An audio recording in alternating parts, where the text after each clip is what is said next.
A duck walks into a pub, waddles up to the bar, and orders a beer and a ham sandwich. The barman looks up in surprise and says, "But, you're a duck." The duck replies, "I see your eyes are working." The barman, still baffled, says, "And you talk." The duck responds, "I see your ears are working. Now, can I have my beer and sandwich, please?" "Certainly," says the barman, still stunned. "Sorry about that. It's just, we don't get many ducks in here. What are you doing around here?" The duck replies, "I'm working on the building site across the road." The duck drinks his beer, eats his sandwich, and leaves. This happens every day for 2 weeks. One day, the circus comes to town. The ringleader walks into the pub, and the barman, eager to impress, says, "You're with the circus, right? I know this duck that would be perfect for your show. He talks, drinks beer, does everything." The ringleader, intrigued, says, "Sounds marvelous. Get him to give me a call." The next day, when the duck comes in, the barman says, "Hey, Mr. Duck, I think I can line you up with a fantastic job paying great money." "Yeah, sounds great. Where is it?" "At the circus." The duck pauses. "The circus?" The barman nods. "That's right." The duck looks puzzled. "The circus, the big tent with all the animals?" "Yes," says the barman. "With the big canvas roof and the hole in the middle." "Yes, that's right." The duck is even more confused now. What on earth would they want with a plasterer? Once, there was a Viking warrior who became so renowned for his strength and skill that he decided to take on a new challenge, staring contests. He was so confident in his abilities that he promised to hand over all the gold he had pillaged to anyone who could defeat him. News of his challenge spread far and wide, eventually reaching a couple in Ireland who had a daughter born without eyelids. Believing their daughter had an unbeatable advantage, the couple invited the Viking to face off against her. The Viking, eager for the challenge, accepted the invitation and sailed to Ireland. Upon arriving, he and the girl engaged in a staring contest that lasted for hours, then days. For nearly a week, the Viking's eyes remained wide open, unwavering. Exhausted, the girl finally decided to forfeit, losing by default. Her parents were bewildered. The wife turned to her husband and asked, how could he keep his eyes open for so long, especially against someone with no eyelids? The husband shrugged, unable to explain. Well, you can lead a Norse to daughter, but you can't make him blink. A retired Army general moves into a new apartment after leaving the service. Over the next few weekends, his new neighbors begin to notice a curious pattern. At 2 a.m., they hear the sound of boots slamming on the floor, first one, then the other, each followed by a loud thud that shakes the entire building. The noise is enough to wake up nearly everyone, even though it's a family complex. After a few weeks, the neighbors decide they've had enough. They gather together and head to the general's apartment to speak with him about it. One of the neighbors knocks on his door. Mr. General, first of all, thank you for your service. We're honored to have you as a neighbor. Thank you. We completely understand that transitioning to civilian life after so many years in the Army must be tough, and we want you to enjoy your retirement. I appreciate that. But, sir, could you kindly stop slamming your boots down in the middle of the night when you come home on weekends? It's waking up all of us, and especially the kids. The general, looking somewhat surprised, responds, Oh, I didn't realize that. I'm so sorry. How thoughtless of me. It won't happen again. Thank you so much, sir. The following weekend, the general returns home, clearly tipsy, and plops down on his bed. He removes his left boot and slams it down with a loud thud. He then removes his right boot, but before slamming it down, he pauses. Wait a minute. This is what they were talking about, isn't it? He says to himself in his drunken stupor. He sets the right boot gently beside the left one and goes to sleep. A little while later, the doorbell rings incessantly, accompanied by heavy knocking. The general stumbles out of bed and opens the door to find a group of his neighbors still in their pajamas standing on his doorstep looking frustrated. Sir, can you please just slam the other boot already so we can all get some sleep? 3 technicians go in for an interview at a local telephone company. They're all highly qualified, so the boss decides to test them. Boss, all right, you guys look great on paper, but I need to see if you got what it takes in the field. I'm going to give you one day to impress me. Go out and set as many telephone poles as you can and report back tomorrow. The 3 technicians head out, work all day, and return the next day to report their results. The boss calls them into his office. Boss: "All right, let's see how you did. How many poles did you set?" The first guy proudly reports, "I set 13. Boss: "Wow, 13, that's impressive." Next, the second guy steps forward. "I set 9, he says. Boss: "Not as many as the first guy, but still impressive." Finally, the boss turns to the third guy, who's got a confident smile on his face. Boss: "And how many did you set to?" The third guy, with his blonde hair blowing in the wind, proudly declares 2. Boss: "2? That's it? What were you doing all day?" The third guy shrugs and says, "Well, I didn't want to be a snitch, but those other guys, they only put theirs halfway in the ground." A burglar sneaks into a museum late at night, carefully avoiding detection by the guard on duty. As he sneaks behind the guard, he notices something strange. The guard has his head in his hands, crying. Guard: "I can't believe I've worked here for 10 years and no one remembers my birthday again. More hours, more work, and no appreciation. I can't take it anymore." The burglar is taken aback, feeling sorry for the man. He could easily slip past him and continue with his plan, but his sympathy gets the best of him. Instead, he heads straight for the curator's office, kicks open the door, and finds the director of the museum, the head of HR, and the head of security in a meeting. "Director, what are you doing here? How did you get past the guard?" The burglar stands tall and says, "Gentlemen, I'm afraid you've let your guard down." A sign in a restaurant window reads, "Order anything, and if we don't have it, you instantly win $1 million. A man walking by sees the sign and decides to test it. He walks inside with a confident smirk, sits down, and waits for the waiter to approach. "Waiter, what would you like to order, sir?" Man: "I'll have white rhinoceros stew." To his surprise, the waiter returns shortly with a steaming bowl of exactly that. The man eats, though he's stunned, and pays before angrily leaving. The next day, he comes back with the same smirk and orders bullet ant stuffed with dolphin meat. Once again, the waiter quickly delivers the dish. The man eats, pays, and storms out in frustration. On the third day, the man arrives at the restaurant, sits down, and asks, "I'll have a lactating mermaid breast sandwich." A few minutes later, the waiter returns with 2 large duffel bags full of cash, $1 million. Man: "Ha! I knew it! You don't have mermaid breasts." Waiter: "We do, sir. We just ran out of bread." A little boy boards a public bus and sits down right behind the driver. He starts talking nonstop. "If my mom was a cow and my dad was a bull, I'd be a little calf. If my mom was a hen and my dad was a rooster, I'd be a little chick. If my mom was a deer and my dad was a buck, I'd be a little deer. If my mom was a duck and my dad was a goose, I'd be a little duckling." After hearing the boy go on for a while, the bus driver starts getting annoyed. He turns around and says, "What if your mom was a drunk and your dad was a bum?" Without missing a beat, the boy replies, "Then I'd be a bus driver." The bus driver probably should have seen that one coming. A golfer playing in Ireland hooked his drive into the woods. As he searched for his ball, he found a little leprechaun lying on his back with a big bump on his head and the golfer's ball beside him. Horrified, the golfer grabbed his water bottle from the cart and poured it over the leprechaun to revive him. "Oh, what happened?" the leprechaun groaned. "I'm afraid I hit you with my golf ball," the golfer said. "Oh, I see. Well, you got old Patty here fair and square. You get 3 wishes. What do you want?" "Thank God you're all right," the golfer said in relief. "I don't want anything. I'm just glad you're okay, and I apologize." And with that, he walked off. "Wow, what a nice guy," the leprechaun said to himself. "I have to do something for him. I'll give him the 3 things I'd want. A great golf game, all the money he'll ever need, and a fantastic love life." A year passed, and the golfer found himself back on the same hole. Again, he hit a bad drive into the woods, and sure enough, the leprechaun was there waiting for him. "'Twas me that made you hit the ball here," the little guy said. "So how's your golf game?"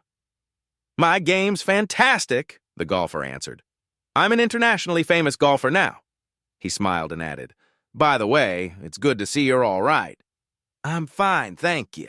I did that for your golf game," the leprechaun said. "And tell me, how's your money situation?" "It's wonderful," the golfer said cheerfully. "Whenever I need cash, I just reach in my pocket and pull out $100 bills I didn't even know were there." "I did that for ye, too," the leprechaun said with a grin. "And how's your love life?" The golfer blushed, turned his head away in embarrassment, and said shyly, "It's okay." Come on now," urged the leprechaun. "I just want to know if I did a good job. How many times a week do you do the deed?" Blushing even more, the golfer whispered, "Once, sometimes twice a week." "What?" the leprechaun exclaimed in shock. "That's all? Only once or twice a week?" "Well," said the golfer, "I figure that's not bad for a Catholic priest in a small parish." A famous golfer, Jack Nicklaus, is sitting in a bar having a drink with Stevie Wonder. Jack turns to Stevie and asks, "How's the singing career going?" Stevie replies, "Not too bad. My latest album has gone into the top 10, so all in all, things are pretty good.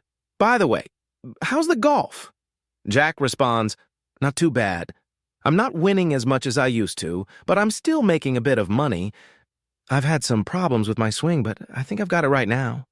Stevie nods and says, "I find that when my swing goes wrong, I just stop playing for a while and think about it. The next time I play, it seems to be all right." Jack looks at him incredulously and asks, "You play golf?" Stevie smiles and replies, "Sure, I've been playing for years." Jack, still puzzled, says, "But, forgive me, I thought you were blind. How can you play golf if you're blind?" Stevie chuckles. "No offense taken, it's a fair question. What I do is have my caddy stand in the middle of the fairway and call to me. I listen for the sound of his voice and hit the ball towards him. When I get to where the ball lands, the caddy moves to the green or further down the fairway, and I play the ball towards his voice again." Jack, still amazed, asks, "But how do you put—" Stevie grins. "Well, I get my caddy to lean down in front of the hole and call to me with his head on the ground. I just play the ball to the sound of his voice." Jack is speechless and asks, "And what is your handicap?" "I play off scratch," Stevie replies. Jack is astounded and says, "We must play a game sometime."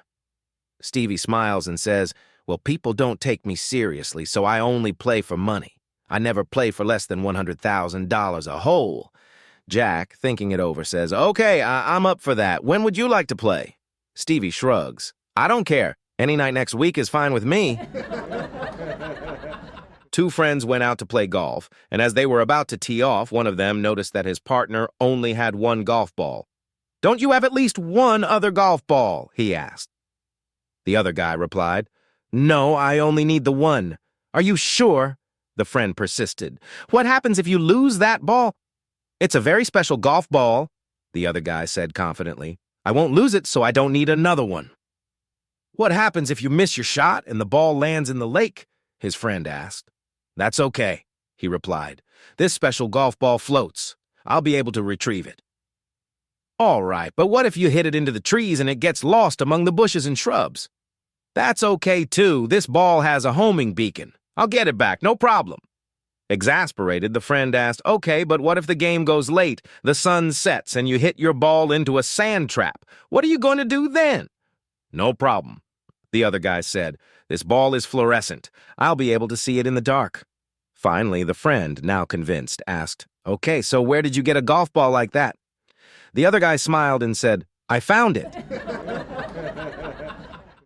One day, a Scotsman who had been stranded on a desert island for over 10 long years notices an unusual speck on the horizon. It's certainly not a ship, he thinks to himself. As the speck gets closer, he rules out the possibilities of a small boat and even a raft. Finally, emerging from the surf, a stunning blonde woman in a wetsuit and scuba gear approaches him. "Tell me," she asks, "how long has it been since you had a cigarette?" 10 years, replies the Scotsman. She reaches into a waterproof pocket on her left sleeve, pulls out a pack of fresh cigarettes, and hands him one. He lights it, takes a long drag, and says, "Oh, in the name of the wee man, is that good?" And how long has it been since you've had a sip of good scotch? She asks. 10 years. Stammers the castaway. She unzips her right sleeve, pulls out a flask, and hands it to him. He takes a long swig, looks up, and says, "'Tis absolutely fantastic." Now she starts to unzip the long zipper running down the front of her wetsuit, looks at him, and asks, "And how long has it been since you've played around?" With tears in his eyes, the man falls to his knees, sobbing. "Oh, sweet Jesus, don't tell me you've got golf clubs in there, too." A husband decides to join his wife for the first time on the golf course. He's never really been into the game, but since his wife has been playing with all these men, he wants to check it out. All day long he complains about the heat, the other people, how slow it's going. They're on the 9th green when suddenly he collapses from a heart attack. "Help me, hey," he groans to his wife. The wife calmly calls 911, talks for a few minutes, picks up her putter, and lines up her shot. Her husband, weakly lifting his head off the green, stares at her in disbelief. "I'm dying over here and you're putting," he says, shocked. "Don't worry, dear," she replies. "They found a doctor on the 2nd hole and he's coming to help you." "Well, how long will it take for him to get here?" he asks, struggling. "Oh, no time at all," says his wife. "Everyone's already agreed to let him play through." A woman joins a country club and one day overhears the guys talking about their golf round. She says, "I played on my college's golf team. I was pretty good. Mind if I join you next week?" No one wants to say yes, but they're on the spot. Finally, one man reluctantly agrees. "Okay, but we start at 6:30 a.m., he says, figuring the early tee time will discourage her. The woman hesitates but asks, "Is it okay if I'm up to 15 minutes late?" They roll their eyes but say, "Fine!" She shows up right at 6:30 a.m., beats all of them with a 2-under par round, and is fun and gracious about it. The guys are impressed and invite her back the next week. She smiles and says, "I'll be there at 6:30 or 6:45. The next week she arrives at 6:30 sharp again, but this time she plays left-handed and still beats them with an even par round. The guys are in disbelief. They can't figure her out. She's charming, pleasant, and a gracious winner, so they invite her back again, but this time they're determined to beat her. The 3rd week, she's 15 minutes late, which irritates the guys. This week, she plays right-handed and narrowly beats them again. The men grumble about her late arrival being a petty tactic, but they can't help but like her. After the game, they decide to have a few beers in the clubhouse. Finally, one man asks, "How do you decide if you're going to play right-handed or left-handed?" She blushes, grins, and replies, "Well, I'm ambidextrous. When I got married, I discovered my husband always sleeps in the nude. Before I leave for golf practice, I pull the covers off him. If his willy points to the right, I play right-handed. If it points to the left, I play left-handed." The guys burst into laughter at this bizarre explanation, and one asks, "But what if it's pointing straight up?" She winks and says, "Then I'm 15 minutes late." A priest, a doctor, and an engineer are waiting one morning for a particularly slow group of golfers. They get increasingly frustrated as time goes on, having reserved the tee time weeks in advance. Engineer: "What's with these guys? We've been waiting for 25 minutes. Doctor: "I don't know, but I've never seen such ineptitude." Priest: "Hey, here comes the greenskeeper. Let's have a word with him." Priest: "Hi, George. Say, what's with that group ahead of us? They're playing pretty slowly, aren't they?" George: "Oh, yes. That's a group of blind firefighters. They lost their sight while saving our clubhouse last year. We let them play here free of charge." Pause. Everyone looks around in silence. Priest: "That's so sad. I think I'll say a special prayer for them tonight." Doctor: "Good idea. I'll contact my ophthalmologist friend to see if there's anything we can do for them." Engineer: "Why don't they just play at night?" A young girl decided to try out a miniskirt for the first time. Feeling both excited and nervous, she turned to her brother-in-law for advice. "Hey, can you do me a favor?" she asked shyly. "When I bend over, can you check if my underwear is showing?" The brother-in-law, trying to appear serious, observed her closely as she bent down. After a long moment, he said, "Nope, it's not showing at all. But next time, don't forget to actually wear one." A woman is walking through the park when she notices a very attractive man sitting on a bench, reading a book and eating fruit from a Tupperware container. Nervously, she gathers the courage to approach him and ask him out. She walks over, sits beside him, and says, "Sorry to bother you, but I know this might be a little forward. Would you like to grab coffee sometime?" Flattered, the man replies, "Sure. But what makes you so certain we'd get along?" The woman smiles and says, "Well, a few things, actually. First, I saw your Iron Maiden t-shirt. Iron Maiden is my favorite band. When they reunited in '99, my parents took me to their concert in Cleveland. I was 12, and it was my first concert ever." The man's eyes widen in surprise. "No way, I was there too. That was my first concert on my own. My best friend Jimmy Spitz and I snuck out, told our parents we were sleeping at each other's houses, took the bus into the city, and saw them play at the Plain Dealer Pavilion." Both are stunned by the coincidence. "If that's not enough," the woman continues, "I noticed you're reading Mark Twain. I actually wrote my thesis on Mark Twain in college, about how he used satire to comment on current events, comparing him to modern satirical news sources. He's my favorite author." The man is shocked. "No way! I was an English major too, specialized in 19th century American literature. This is like my 4th time reading Tom Sawyer. I absolutely love Mark Twain." They exchange incredulous glances, convinced they're meant to be. "All right, here's the clincher," the woman says. "I saw you're eating a prune. Prunes are my favorite fruit. My grandfather had a farm where he grew them, and I've loved them ever since." The man sets his fruit down and grins. "Well, this has to be fate. It's a date." A state police officer sitting on the side of the highway waiting to catch speeding drivers notices a car slowly puttering along at 22 miles per hour. This driver is just as dangerous as a speeder, he thinks. So he turns on his lights and pulls the car over. As he approaches the vehicle, he sees 5 old ladies, 2 in the front seat and 3 in the back, all looking wide-eyed and ghostly pale.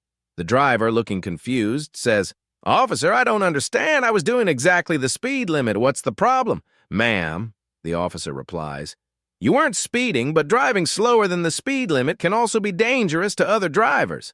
"Slower than the speed limit?" she asks, baffled. "No, officer, I was doing exactly the speed limit. 22 miles an hour, she says proudly. The officer, trying to suppress a chuckle, explains, "Ma'am, 22 is the route number, not the speed limit." A bit embarrassed, the woman grins and thanks the officer for the clarification. "But before I let you go, ma'am, I have to ask, are these ladies okay? They've been awfully quiet this whole time." The woman looks back at the old ladies, then at the officer and says, "Oh, they'll be fine. We just got off Route 119. 2 policemen were on patrol at 4 o'clock in the morning when they spotted an older man stumbling down the street, barely able to walk straight. They stopped him for questioning, concerned he might be drunk or about to get behind the wheel. "Where are you coming from, sir?" one of the officers asked. The man slurred his words with a big grin.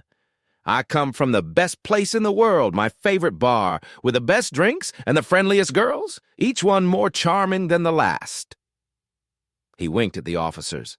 "Sounds like a great place," said one of the cops. "But where are you going at this hour? Shouldn't you be in bed?" The man shook his head. "What, sleep? No way! I'm on my way to a lecture on alcohol addiction, the dangers of smoking, and proper social behavior." The officers exchanged skeptical looks. "Really?" one of them asked. "Are you sure you didn't have too much to drink tonight? I seriously doubt anyone's giving lectures on those topics at this time of night." The man sighed deeply and said, "Tell that to my wife." A police officer arrived at the scene of a terrible wreck where the driver and passengers had been killed. As he surveyed the wreckage, a little monkey emerged from the brush and started hopping around the car.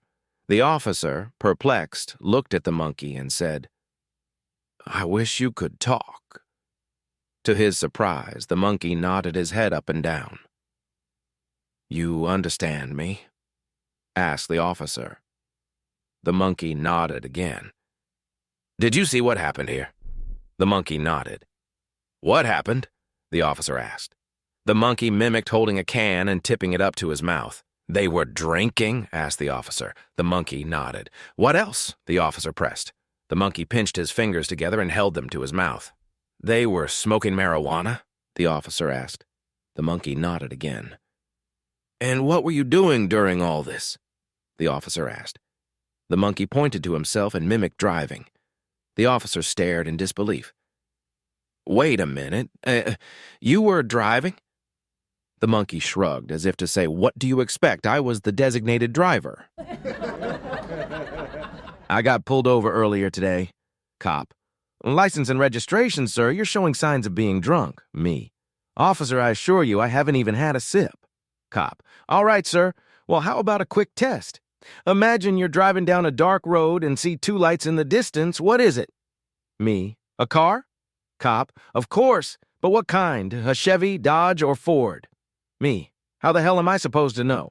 Cop. Just as I suspected, you've been drinking. Me. But, sir, I haven't had anything. Cop. Okay, then tell me this. You're on the same dark road and a single light shows up in the distance. What is it? Me. A motorcycle. Cop. Well, duh, but is it a Honda, a Harley, or a Kawasaki? Me. I have no idea. Cop. Aha, figured it out. You're intoxicated. Me. Okay, then let me ask you this. You're driving down the highway around midnight, and you see a woman on the side of the road wearing a miniskirt, fishnets, high heels, and just a bra for a top. What would you call her? Cop. A hooker, of course. Me. Yes, of course, but is she your wife, your daughter, or your mother? Noah and Frank had left the bar after a long night of drinking, and Noah was driving. After a few minutes, an old man appeared at the passenger window, tapping lightly. Frank, look at the window. There's an old ghost's face there. Noah sped up, but the old man's face stayed right there. Frank, roll down the window. We gotta talk to him. Shakily, Frank rolled down the window and asked, What do you want? The old man softly replied, You got any tobacco? Frank, still rattled, handed the old man a cigarette. Then he quickly yelled to Noah, Step on it, and rolled the window back up. A few minutes later, they were calming down, laughing about it. Noah said, Don't worry, we're going 80 now, he can't keep up. But suddenly, tap, tap, tap, the old man's face was back in the window. Frank, there he is again. Frank rolled down the window and shakily asked, What now? The old man gently asked, Do you have a light? Frank threw a lighter out the window and shouted, Step on it! Noah floored it, speeding up to 100 miles an hour. They both tried to forget about the old man, until, tap, tap, tap, the tapping returned. Frank, Oh my God, he's back! Frank rolled down the window and screamed, What now? The old man calmly replied, You want some help getting out of the mud? A man sits at the bar after work, looking visibly stressed. The bartender asks, What's going on? You don't look so well. The man sighs and says, I'm not sleeping. I keep having nightmares about a monster under my bed, and I'm too embarrassed to ask for help. A patron sitting nearby overhears and introduces himself. I'm a psychiatrist. I overheard your story, and I think I can help. The first thing you need to do is remember that it's just a dream. It's all in your mind. I can help you get over it in a few sessions. Here's my card. Just give me a call. A few weeks later, the two men are back at the same bar. The psychiatrist says, Hey, how are things going? I haven't heard from you, so I assume the nightmares have stopped. The man replies, Actually, things are great. The bartender helped me out. The psychiatrist, shocked. The bartender? You needed a professional to help you, not a bartender. What could he possibly do that I couldn't? The man shrugs and says, He told me to saw the legs off my bed. A very attractive woman walks up to the bar in a quiet rural pub and gestures to the bartender with an alluring glance. He hurries over, and as he approaches, she subtly signals him to lean in closer. When he does, she starts to gently caress his full beard. Are you the manager? She asks, running her hand softly over his face. No, actually, I'm not. The bartender replies, a little flustered. Well, can you get him for me? She continues, her hands moving beyond his beard and into his hair. I really need to speak to him. I'm afraid I can't do that, the bartender breathes. Is there anything I can help you with instead? She looks into his eyes and then whispers, Yes, there is.